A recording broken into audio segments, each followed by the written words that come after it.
Touch TV News Channel. The best.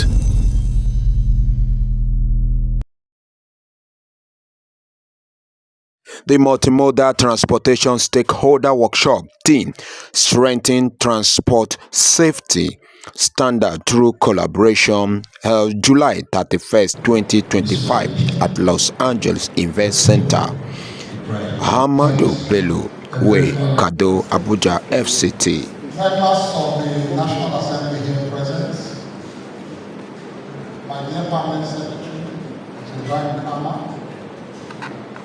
the CEOs, various CEOs here present, heads of agencies, and let me specially welcome also our distinguished speakers, all the way from the United States, Mr. Dennis Jones, former Managing Director of the US National Transportation Safety Board, and Engineer Shijuade, former Managing Director of the Nigerian Railway Corporation, and Vice Admiral David Izeoba, retired Chief of Naval Staff. Thank you all for coming to grace this occasion. This is the first proper handshake between multimodal forms of transportation. If you don't know, I think before 2022, when the Act was amended, the NSFP Act was amended, everybody operated in silos. But in 2022, the AIB was then amended and the scope expanded like other jurisdictions to include other forms of transportation in terms of accident investigation. So today, like I said, is one of a series of events that will properly cement that handshake between the multimodal forms of transportation in Nigeria. Transportation is the lifeblood of any nation's economy. It connects people, goods, and ideas, driving growth, innovation, and prosperity. In Nigeria, our vast network of airways, railways, waterways, and roadways serves as a backbone of commerce and daily life. However, with this connectivity comes an immense responsibility, ensuring the safety of every passenger, crew member, and cargo. Tragically, accidents and incidents in any mode of transport not only claim lives and cause irreparable harm, but also erode public confidence and hinder economic progress. This is why today's workshop is not just timely, but imperative.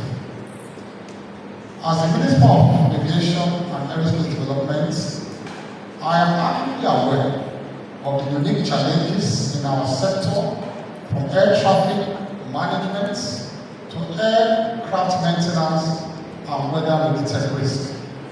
Yet, safety knows no silence. An accident on the railway can disrupt supply chains that rely on air cargo. A marine casualty can affect inland waterways linked to road transport. This interconnectedness demands a multimodal approach where collaboration is not optional but essential. The NSIB, established under the Nigerian Safety Investigation Bureau Establishment Act of 2022, embodies this vision.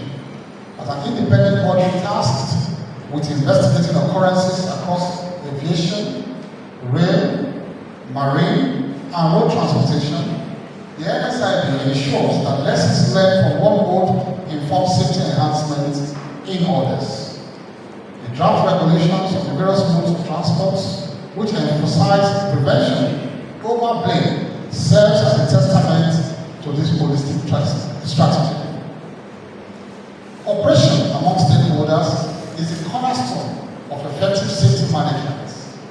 Regulators such as the NCA, the MASA, NRC, and NIWA must work hand in hand with operators, manufacturers, unions, and international partners. For instance, sharing data on as human error, mechanical failures, or environmental conditions can prevent cascading risk across boats. In aviation, we have seen how collaborative efforts with ICAO and other global bodies have reduced accident rates. Similarly, in the rail and marine sector, joint initiatives on infrastructure maintenance and emergency response can save lives.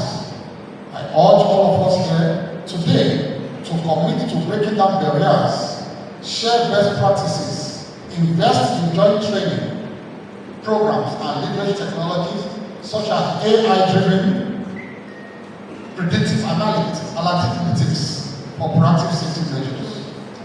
Equally critical is the timely investigation of occurrences. Delays in probing accidents not only prolong uncertainty for victims' families, but also allow preventable risk to persist. The NSI's mandate to commence investigations swiftly within 7 days for serious incidents ensures that evidence is preserved, witnesses are interviewed promptly, and causal factors are identified without undue hindrance. Drawing from global benchmarks such as those from the US, the NTSB, timely investigations enable rapid dissemination of preliminary findings, allow operators to implement interim safeguards.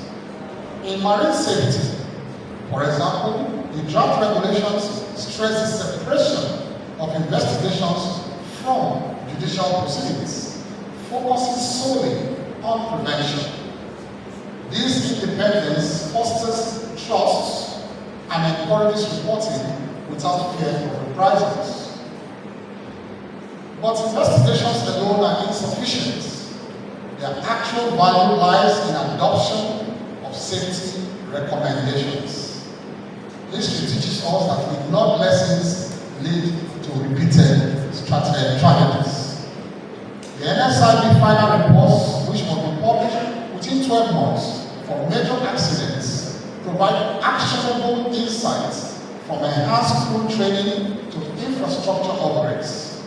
Stakeholders must prioritize these recommendations by integrating them into policies, allocating resources for implementation, and monitoring compliance. So I don't dare say that investigating accidents is not just for the fun of it. It's to save lives. It's to recommend measures by which such accidents and incidents can be prevented in the future. The recent unfortunate tragedy involving Air India or so, I'm sure we all saw that within 30 minutes or so, the report was everywhere as to what must have happened on that cockpit that day when the plane came down just about 2 days after takeoff. That, of course, will inform safety measures in terms of the manufacturers of that aircraft, captains and crew members and all that going forward, what should be done to prevent such accidents. In aviation, we have adopted NSIB's past suggestions on fatigue management and runway safety, yielding tangible improvements. I call on my counterparts in the transportation and marine sectors to do the same.